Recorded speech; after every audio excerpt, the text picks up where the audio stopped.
ఆజ్ఞలను గైకొని దాని ప్రకారం నడిస్తే మంచి నీళ్ళు పడి విత్తనముగా మార్చబడుతుందని ప్రభు తెలియజేసేవాడు, నేను అనట్లేదు. అందుకే ఇక్కడ ఏం చెప్తున్నాడంటే, యెహోవా ఆశ్చర్య కార్యములు చేసి ఉన్నాడు, గొప్ప కార్యాలు ఆయన చేశాడు. గొప్ప నా హృదయంలో గొప్ప కార్యం చేసేడని మీరు అనుకోవాలి. ఎవరి హృదయాల్లోనో కాదు, నా హృదయంలో దేవుడు గొప్ప కార్యము చేశాడు అని మనం చెప్పుకునేటప్పుడు దేవుడు తప్పనిసరిగా నా బిడ్డ నా కొరకు బాధ, ఎన్ని బాధలు ఉన్నాయి, ఎన్ని కష్టాలున్నా నా గురించి ఎంతగానో దేవుడు నాకు ఎన్నో గొప్ప కార్యం చేసాడు. నేను కార్యం చేసేంత ఆమెకి నేను ఏ కార్యం చేసాను, ఆమెకి ఏ కార్యం చేసినా ఆమెకి నా గురించి ఏ కార్యం చేయకపోయినా ఎందుకు ఆమె అలా ఉంటుంది అన్నప్పుడు ఆయన కార్యం చేయడానికి సిద్ధంగా ఉంటాడు. ఏం కార్యం చేశాడు? దేవుడు నాకు, దేవుడిని నమ్ముకున్నాను కానీ 10 సంవత్సరాలు అయింది, దేవుడిని నమ్ముకున్నాను కానీ 50 సంవత్సరాలు అయింది, దేవుడిని నమ్ముకున్నాను కానీ 1 సంవత్సరం అయింది. ఏం కార్యం చేశాడు నాకు? దేవుడు చేసిన కార్యం మర్చిపోయి మితిమీరిపోయి ఇంకో వేరేగా తిరుగుతున్నప్పుడు ఏం కార్యం కనబడతాయి మనకి? ఆయన కార్యాల్లో ఉంటాయి తెలుసా, కంటికి కనబడు, చెవుకి వినపడవు. అలాంటి కార్యాలు దేవుడు చేస్తుంటే అన్ని 2 చేతులు మన నోరుకు వచ్చే తర్వాత మన గర్వము చూడండి. వస్త్రము ఆహారం ఆయన ఇచ్చిన తర్వాత, వస్త్రము ఆహారము అన్ని వస్త్రాలు ఇచ్చిన తర్వాత మనకి గర్వం ఎక్కుపోతే, ఏమి లేకపోయినా గర్వం ఎక్కువ మనకి. చూడండి, అక్కడ కింద చూస్తే భూమి చప్పట్లు కొడుతుందట, భూమి ఆనందిస్తుందట. అక్కడ భూమి కూడా చూడండి, అక్కడ చెప్తుంది ఆయన సన్నిధి నదులు చప్పట్లు కొడుతున్నాయట, నదులు కూడా చప్పట్లు కొడుతున్నాయట. నదులు ఎదుగుతాం మరి మనుషులకు చెప్పాడు కదా దేవుడు, అంటే ఆయన చూసి మనం సిగ్గు తెచ్చుకోవాలా? అయితే ఆయన చూసి మనం ఏం తెచ్చుకోవాలో, సిగ్గు తెచ్చుకోవాలని ఆయన చెప్తున్నాడు. కొండలు కూడా ఉత్సాహతోని చేయిస్తున్నాను, కొండలు కూడా ఉత్సాహతోని చేయిస్తున్నాను. వాక్యం చెప్తుంది, నేను చెప్పాలా? వాక్యం మాట మనం ఆలకించాలి, వాక్యం చెప్పిన మాట మనం ఆలకించాలి. వాక్యంలో ఉన్నదే వినాలి, వాక్యంలో ఉన్నదే గ్రహించాలి. వాక్యంలో అంటే మనం పాటలు పాడడానికి కోసం కాదు, పాటలు పాడాలి, వాక్యం కూడా వినాలి, వాక్యం కూడా ఆలకించాలి, వాక్యం కూడా హృదయంలో నింపుకోవాలి. ఏ ఒక్క మాట తప్పిపోయినా మామూలు పరిస్థితి లోకం మీకే పోతా ఉంటాం. ఎంత దేవుళ్ళను భయభక్తులు కలిగి ఉన్నా ఇంత మాటలో లోకంలో పోతుంటాం. అందుకే దేవుని మాట చిన్నదైనా కొంచెమైనా దైవభక్తి కలిగి భయభక్తులు కలిగి ఉన్నప్పుడు ఆ మాట నెరవేర్చగలుగుతాం. దేవుని నామమున స్తోత్రం, హల్లెలూయా, దేవుని నామమున స్తోత్రం, హల్లెలూయా. అందుకే ఇక్కడ ఏం చెప్తున్నారంటే, ఆర్భాటంతో సంతోష గానం చెయ్యుడి, కీర్తనలు పాడుడి అని చెప్తున్నారు అన్నమాట. సితార ధ్వనితో యెహోవాకు స్తోత్ర గీతములు పాడుడి. సితార తీసుకోండి, దాని సంగీత స్వరము గానం చెయ్యండి, ఊరతోను కొమ్మ ఊదండి, రాజుకు ఈ సన్నిధిలో సంతోషించండి. రాజుల గురించి మనం కోపపడిన రాజుల గురించి మనం సంతోష పెట్టేవారిగా ఉండాలా. ఒకవేళ ఆయన రాజు కోపం పడ్డాడు అనుకో, సంతోష పెట్టేవారుగా ఉండాలి. కోపపరిచేవారుగా ఉంటాం కానీ సంతోష పెట్టేవారుగా కనబడాలి.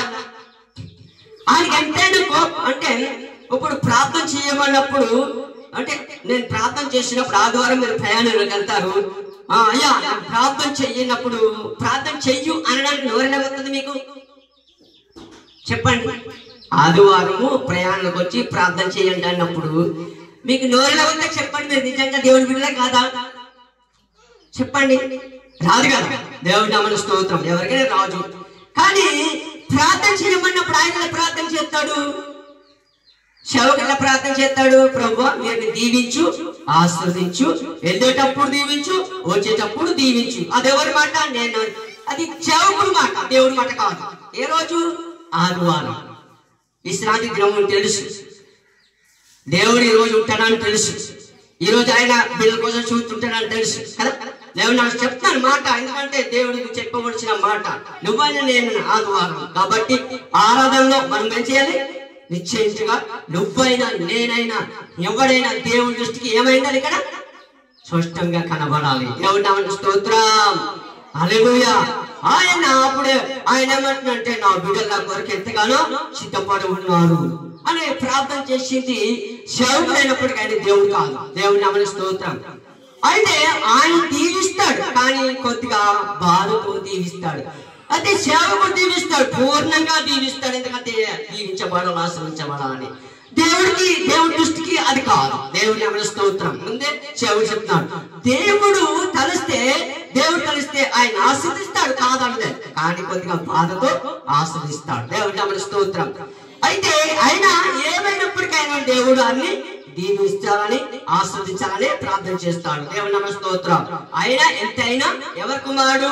దేవుని కుమారుడు, దేవుని కుమార్తె కాబట్టి. దేవుని నామమున స్తోత్రం. మంచి పని చేసిన చెడ్డ పని చేసిన తండ్రి కుమారుడే కదా, కుమారుడు కాబట్టి కుమారుని మంచి పని చేసిన చెడ్డ పని చేసిన ఏం చేస్తాడు? బాబు నువ్వు ఆశీర్వదించబడు, వెళ్ళేటప్పుడు దీవించు, వచ్చేటప్పుడు దీవించబడతానని దీవించబడి ఆ తండ్రి దీవెనలు పంపిస్తాడు. దేవుని నామమున స్తోత్రం. హల్లెలూయా. అయితే ఇక్కడ చెప్పుకొచ్చిన మాట ఏంటంటే, ఆయన సన్నిధిలో నదులు ఏం చేస్తున్నాయట? చప్పట్లు కొడుతున్నాయట.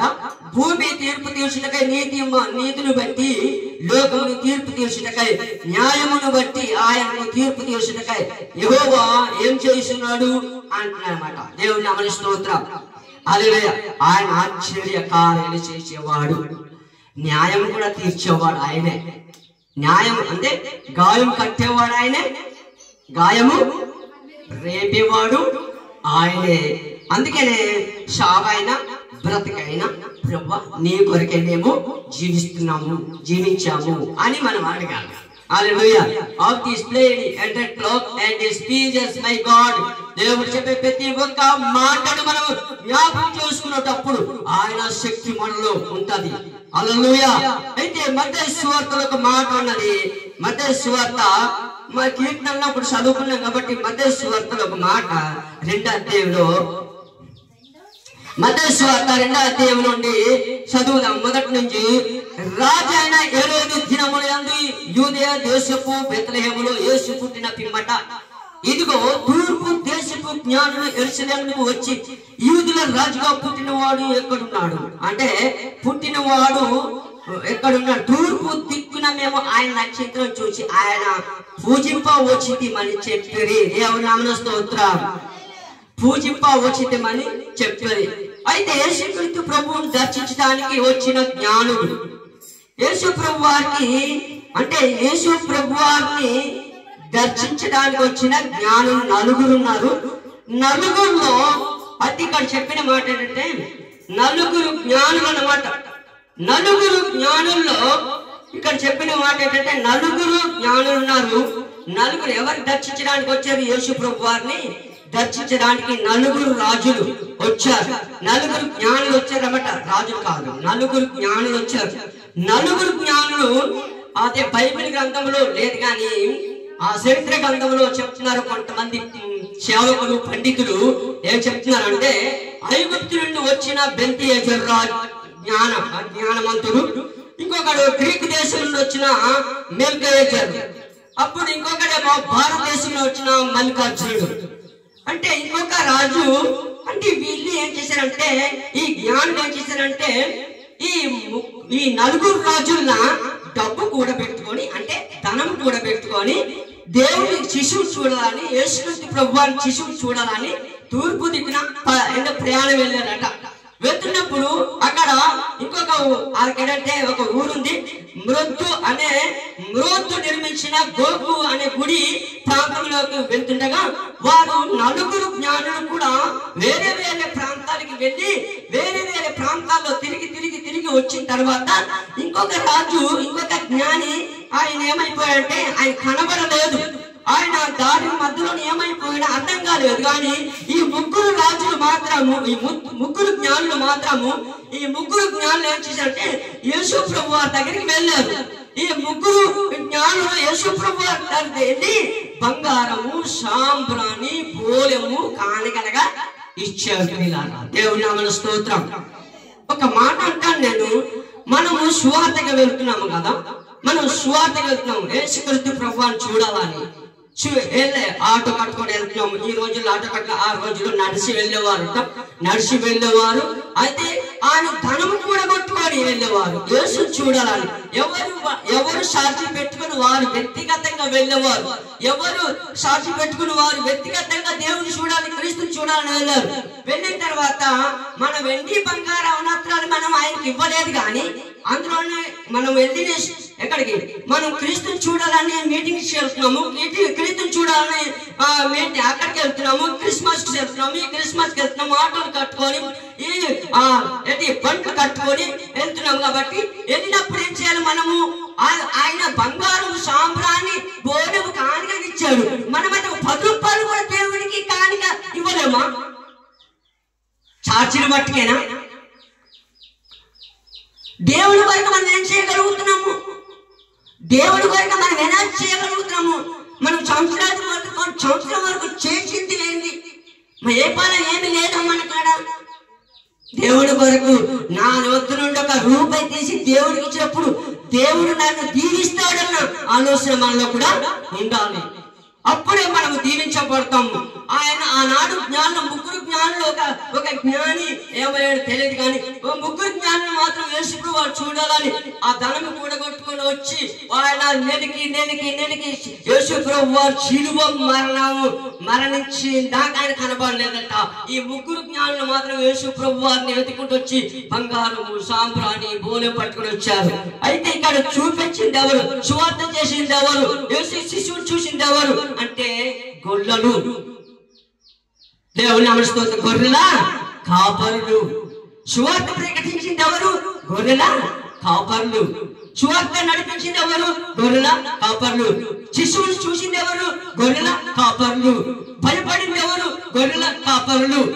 దేవుడు చెప్పిన ప్రతి ఒక్క మాట వారికి ముందుగానే దేవుడు జ్ఞానము ఇచ్చాడు. దేవుని నామమునకు స్తోత్రం. అందుకని ఇక్కడ చెప్పిన ప్రతి ఒక్క మాటను చూసినప్పుడు అక్కడ చూడండి, ఆ మాటను చూసినప్పుడు ఏమైందంటే ఆ నక్షత్రము చూచి ఆయన పూజింప వచ్చింది అని చెప్పి హేరోదు రాజు ఈ సంగతి విన్నప్పుడు అతనితో కూడా యెరూషలేము వారందరూ కలవరపడిరి అంటే సంతోషంతో కలవరపడిరి. హల్లెలూయా. చూడండి అక్కడ ఏమంటున్నాడంటే 2:7 ఏమంటున్నాడు? హేరోదు ఆ జ్ఞానం రహస్యంగా పిలిపించి ఆ నక్షత్రం కనబడిన కాలము వారి చేత పరిష్కారముగా తెలుసుకొని మీరు వెళ్ళి ఆ శిశువు విషయమై జాగ్రత్త విచారించి తెలుసుకొనగానే నేను వచ్చి నేను కూడా పూజించినట్లు నాకు వర్తమానం ఏంటని చెప్పి వారిని బెత్లెహేముకు పంపాను. దేవుని నామమునకు స్తోత్రం. నిజమైన జ్ఞానము కలిగిన వారు, నిజమైన జ్ఞానంతో ఉన్నవారు, క్రీస్తు శిశువు చూడాలనుకున్న వారు, దేవుని చూడాలనుకున్న వారు అంటే వెళ్ళబోతే మా కాడ ఏం డబ్బులు లేవు, మేము వెళ్ళబోనా పర్వాలేదు, ఈ ఆటోకు డబ్బులు లేవు, ఈ మీటింగ్కి వెళ్ళిపోయినా పర్వాలేదు, మాకు ఆ డబ్బులు లేవంటే తప్పు. నువ్వు వెళ్ళవలసింది ఎక్కడికి వెళ్ళాలంటే క్రీస్తుని చూడాలన్నా, దేవుని చూడాలన్నా, శిశువుని చూడాలన్నా నీకన్నా ధనముని దేవుడి వరకు ఓడబడా. అది మూర్ఖతనం. మనం ఇంటి నుండి బయటకు వెళ్ళి డబ్బులు అయిపోతాయండి, కానీ లేవని మనం దేవుడు కాళ్ళు చెయ్యలు ఇచ్చాడు. ఎందుకు? కష్టపడి బ్రతకమని. దేవుడు మనం నువ్వు ఇచ్చిన దానిలోనే ఆయన ఫలించాలని ఆశపడుతున్నాడు. నువ్వు ఇచ్చిన కొద్ది దానిలోనే ఆయన ఆశీర్వదించాలని ఆశపడుతున్నాడు. నువ్వు ఇచ్చిన చిన్న దానిలోనే ఆశీర్వదించాలని ఆశపడుతున్నాడు. నువ్వు ఇచ్చిన చిన్న కానుకే ఆయన దీవించాలని ఆశపడుతున్నాడు. నీ కాడ